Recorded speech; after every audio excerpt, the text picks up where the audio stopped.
Hey, it is your buddy, Peace and Harmony with you here today. Much love going out to all the beautiful empowered harmonizers. And we are zooming in and focusing in on a wonderful, excellent, fantastic, superb viewer question. And that is, how do you create an exit strategy when you are immersed in a relationship with a psychopath, a narcissist, someone who has become a rapidly declining presence in your life and is perhaps even becoming raging, violent, the silent treatment, the stonewalling, the abuse, the minimizing, the really complete, utter, and disregard for your needs, for your physical needs, your emotional needs, your psychological needs. Things have either been steadily, gradually, or subtly on the decline. And things are really, you are learning that you are in an unhealthy relationship. Perhaps with someone not just who is, a normal person who might have a bad day, a bad week, things might suddenly come up, and then things blow over, and then things go back to your old usual selves again, and the relationship is humming along its merry way. But you're finding the relationship is on a sudden, rapid, or emerging decline. In other words, you're really starting to pay attention now. Things are getting bad. Things are getting ugly. You're perhaps starting to fight. You're becoming paranoid.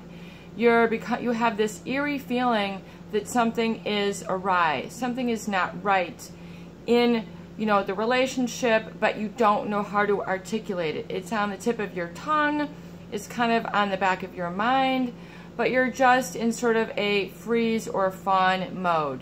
You just are kind of feeling clueless, you're kind of oblivious, you can't really put your finger on it, you can't really form it into a sentence or furthermore communicate it to this person or to really others in your environment. You might kind of bring up isolated issues, but overall, the relationship is really taking a turn for the worse. And you feel you could be involved with someone who really has a chronic, persistent, and unchanging personality disorder or an antisocial personality disorder, such as we see in someone who is psychopathic. Someone who has a really sort of a lack of ability to bond and connect with others, and they tend to become very parasitic, very sort of flatlining, very low emotion, or if they do show emotion, it's all an act, it's all a put on, it's all a show, and it has an ulterior motive for the end result. In other words, they are highly manipulative individuals. And you're now finding yourself either in a relationship with someone who is covert narcissistic, so we're going to kind of create sort of an umbrella term here, or an umbrella experience, if you will. Someone who is covert narcissistic, someone who is really becoming sort of negligent of you emotionally, meaning that they're sort of ignoring of you, lack of attendance, lack of eye contact, lack of conversation, lack of interest, lack of support, lack of meaning. And so really it becomes, you feel that you're kind of on your own treadmill. You're kind of, in a jogging in space, you're jogging in, you're jogging in space or whatever it's called, you're jogging in place and you're not really going anywhere, and you feel like it's all up to you. You're carrying the burden of the relationship.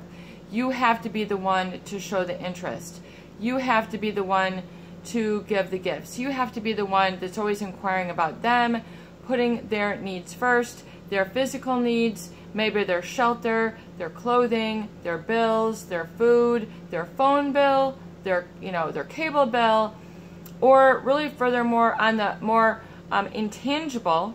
And as this viewer had so aptly stated, as individuals, we're not really taught about this in school. And, especially, if you're someone like myself who studied this at university and master's level, and work with a high number of people who are exemplary of this, very specifically and very pervasively, this personality disorder and personality disorders as it runs the spectrum that I discuss here on the channel. We're not really educated or informed as to how to identify and then handle and sort of cope and kind of develop things like, etheric boundaries, etheric standards, learning to identify what neglect constitutes, what does emotional abuse constitute, what defines it, what it is, how to identify it, how to know it. But oftentimes it tends to go unidentified, undiagnosed, unaddressed, and then until we find ourselves over our head swimming in an ocean of fear and really sort of treading water, sort of hanging on for dear life in a perpetual sort of chronic fear state, or a very overwhelmed fear state and anxiety, and being fearful of this person, which then renders you completely helpless and powerless to navigate the seas or navigate the relationship with any sort of efficacy, with any sort of clear communication. It tends to fester on, it tends to brood on and simmer on without being addressed, without sort of knowing what's going on. So you kind of hold your head down, hoping not to get a blow up, not to get a rage out, not to get scolded, chastised, criticized, or humiliated. These are all the telltale signs of emotional abuse, emotional neglect, emotional manipulation at the hands of someone who is resorting to these tactics in order to overwhelm, control, and have power over others, especially those who they take on as targets, supply, who they project on in order to work through their own issues and use essentially as a target, a punching bag, a sort of projectile area for them to diffuse all of the rage, anger, whatever it is that they have built up within them. They, especially in the narcissist and definitely in the psychopath, they feel they have the right, they're entitled to this abuse. Well, you should know better. They tend to, any narcissist or psychopath tends to view their target, their supply, especially those closest to them, they tend to perceive them as stupid. Yes, I'm using this term because they tend to view these others as, weak and vulnerable bystanders who, because of this, have this coming to them. And so those people who are treated as such feel like, well, I'm always going to be treated this way. It'll never change for me. I must be inherently flawed because this person's treating me. I must be inherently, an imbecile. I must be, have some sort of, I must be crazy. I must have some sort of emotional disorder. I must not be intelligent enough. I must not be physically strong enough because this person is repeatedly treating me this way. And so it must be so because they proclaim it as right and they have this ongoing abuse towards me. So I must be, it must be, me. It must be my fault. Especially children always are, very much like a sponge. They tend to, view themselves, I am bad. I'm a bad child. I'm a bad person. I'm a bad, this. I'm not smart enough. I will always be making mistakes. I'll always be flawed. I will always be chronically flawed in this way. So I will continue. People then view themselves always as to be expecting and receiving this treatment. So no matter, they then envision in their subconscious mind, no matter where I go, I'm always going to be treated this way because this is who I am. They tend to then take ownership of the neglect. So they can't see the forest for the trees, and then your identity then becomes, formed by this treatment. You begin to then take in this as a message from your environment telling you who you are, and then so you begin to just not think outside of that box or outside of that label that this person is slapping on you. And so to understand that people who have personality disorders, such as who are covert narcissistic, they view others as sort of, you know, essential to their existence. In other words, it's what can you do for me today? You know, nice to meet you, what can you do for me? It's not let me get to know you. Do I care about you? Am I interested in you? You know, they give out of obligation. They give out of, you know, to keep you shut up. They give you the bare minimum, like a credit card payment, you know, just to keep their credit with you, for you to be giving of attention, care, consideration, eye contact, the time of day, the time of your life, you know, the story of your heart, the song of your, you know, essence. You know, they expect you to sort of profusely give out, and that, you know, they will then take from you energetically, emotionally, and they don't give back in return. It's because of their, especially in the covert narcissist, their sense of entitlement, that because they view themselves with this pathological sense of self-importance and righteousness, and they sort of have this quiet indignation towards others, that they can just sort of, you know, pass through life, pass through relationships, just sort of being neglectful,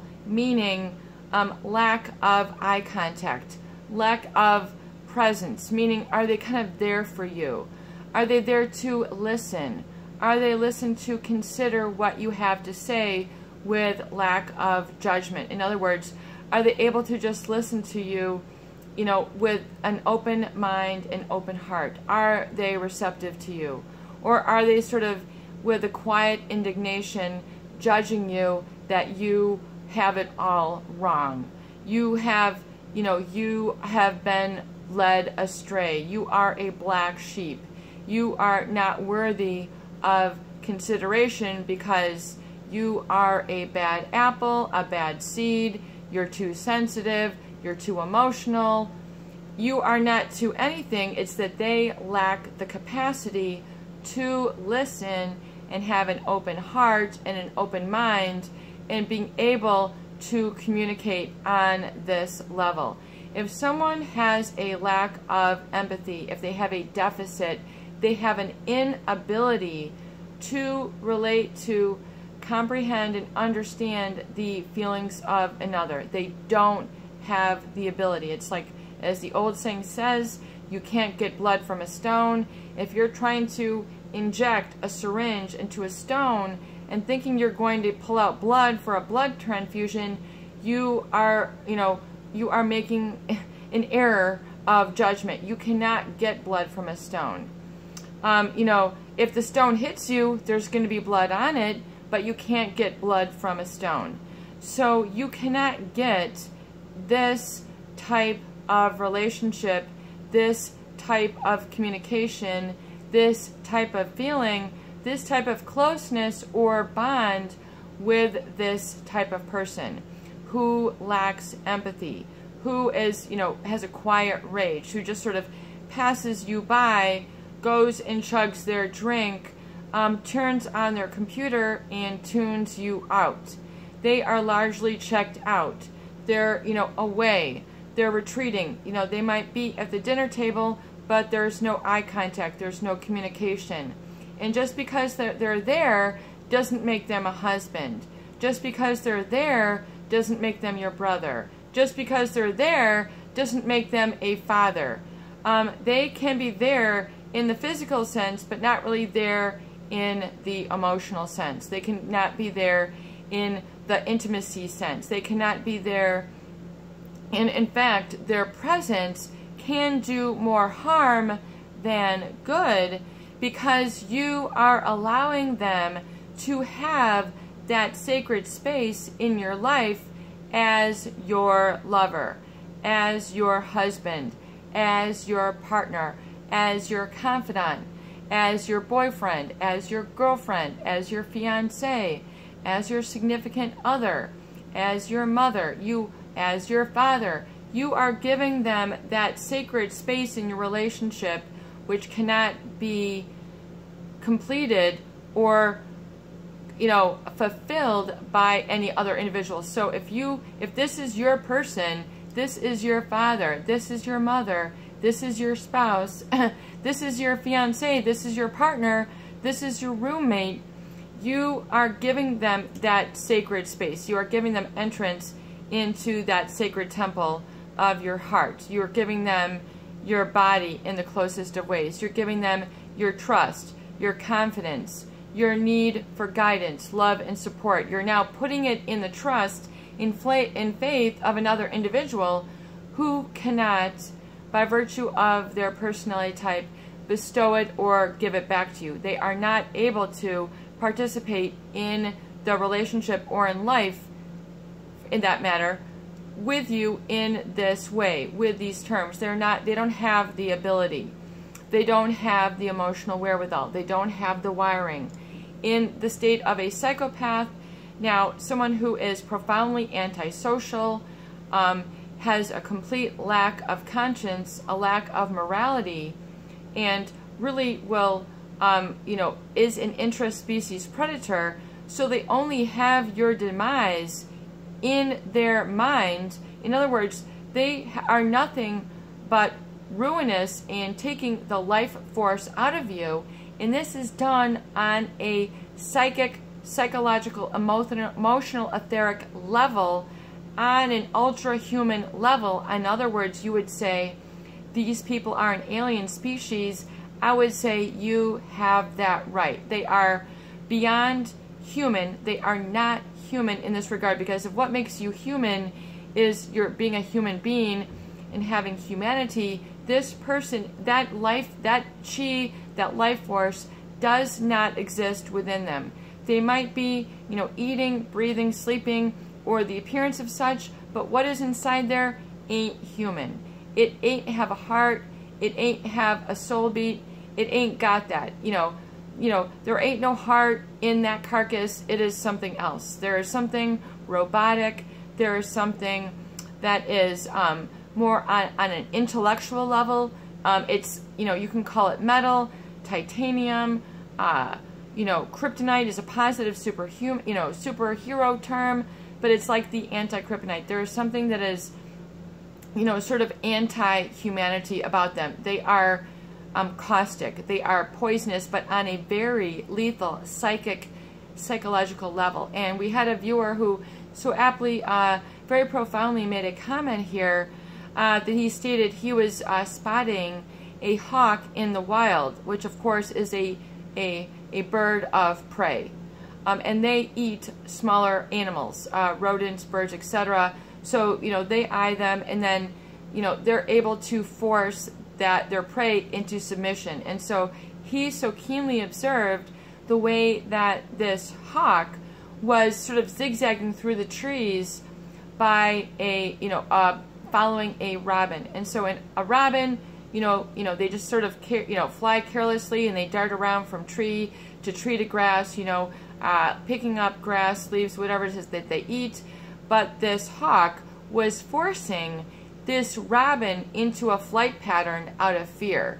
So the robin was, flying in a zigzag, and then the hawk was basically forcing it into this flight pattern, and then when it saw that it was doing what it wanted, basically flying into its hands, basically it turned around, came at it from another angle, bit it in, mid-air, and then chomped it, and then the robin is history. That was the prey of that hawk. That robin is no longer with us. So, in other words, the psychopath does the same, in the very same way. In other words, you don't see it coming.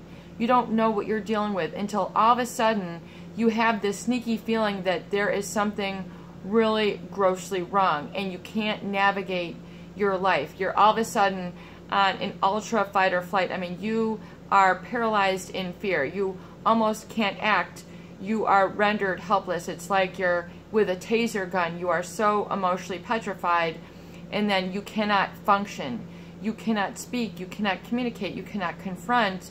But next thing you know, the psychopath has you right where they want you, unable to think, unable to operate, unable to perform, and then you either have to, go on, PTSD, you have to go on disability, you have to leave your profession, you have to leave the family, you have to leave your community, you end up closing up shop, you end up shutting down emotionally, you can't function, you can't drive, you can't eat, you can't sleep, you can't put two words together to save your life. Everything, you are on this very caustic, as I call it, like a chemical. You've got chemicals running within you that aren't meant to be combined, and you're really effed up, and the S has already hit the fan, and then you're getting, your things are just really in a bad place for you, and you're really in a fearful, really sort of hijacked state where, your life ain't flying the way it's supposed to be. You are off course, and you've lost control of, you're no longer in the flight pit. You're on some sort of automatic drive. You don't even know what it is, but you're like in a takeover. And so that is a very scary situation. And so, all these are examples of emotional abuse. So emotional abuse, emotional neglect. What does it look like? How can you identify it, and how can you create an exit strategy? So oftentimes it's learning about what it is and putting words to the experience, not only on a kind of factual level, but putting and understanding your emotions and how you are feeling, why you are, and what this feels like, what this feeling is, and why it is, and so then you know how to articulate it, deal with it, and then move on as unscathed as possible. So what is neglect look like? On the communication level, not treating you with tones of respect, not, giving you eye contact, not speaking to you or inquiring about you, not, caring about you when you're sick. They're just sort of very cold or callous. There's reasons why they can't be there. I don't want to aggravate your situation. I mean, they will put on the, the plausibility that they don't want to make you worse, but they just won't be there, even though the right heartfelt thing would be for them to, give you time and consideration, but it's always, sort of like, I can't be there. And then you begin then to make excuses for them. Oh, well, maybe they do care about me, so that's why they're ignoring me. Maybe they're just got through a divorce, so maybe they don't want to talk to me. Maybe it's because they're sick. Maybe it's because they need peace. You begin then to make excuses and explain why things aren't better. So this is a telltale sign that you're beginning to enter into the stages of further abuse. In other words, you're entering into I am tolerating it and accepting it zone. If you are not able to identify and confront, you are accepting, you are authorizing, you are permitting this behavior to continue. You are saying, yep, it's okay with me if you don't talk to me. It's okay with me if you don't give me eye contact. It's okay with me if you ignore me. It's okay if you yell at me. It's okay if you slap me. It's okay if you go in the garage and drink and smoke and come back intoxicated and then treat me with slurred speech, and you can't even see me because you're blind drunk, blind stone, whatever it is that they're on. It's okay if you spend all our money on gambling. It's okay if you go on and cheat on me and you've got all these business dealings and you're not around, and you're just sort of tuning me out all the time. You don't seem to, find it very important that I need these things. Either communication, they treat you like crazy. So emotional neglect is, creating a very hostile environment, a very less than caring or cold environment. In other words, there is no warmth and affection. It's not too much to ask, especially for children, especially when you're married, to ask for a warm and caring household. Children need more than some cornflakes on the table. They need more than just a pillow on their bed. They need love and attention and affection. They need to be hugged. It's not like, well, it would be nice if you had time to. They need this. They need this for their physiological development.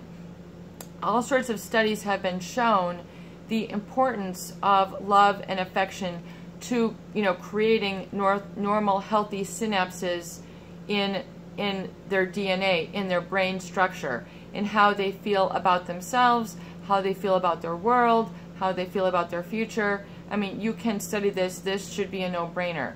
But otherwise, you know, children will wither away. There were studies of orphanages in Mexico where the children were given a place to sleep, you know, things to eat, but they weren't given affection, coddling, holding, and these children literally withered and passed away because they did not have affection.